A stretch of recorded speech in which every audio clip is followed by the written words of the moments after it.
All right, that's a wrap. We now have a fully functioning zoning system in this 1975 split level home. So again, check out arzelzoning.com. Again, we use the Heat Pump Pro panel.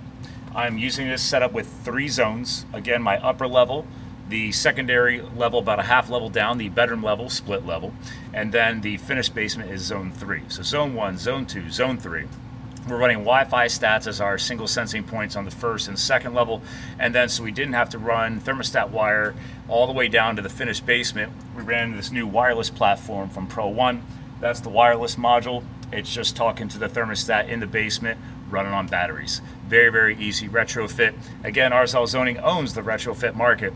Being able to run these rubber air tubes throughout the home, connecting to the dampers, very, very simple, lifetime warranted. The only thing that could ever possibly fail is going to be probably the technology in this panel. But again, Arzel guarantees it for life. So thanks for enjoying my install, and make sure you get your own. Thanks, everyone.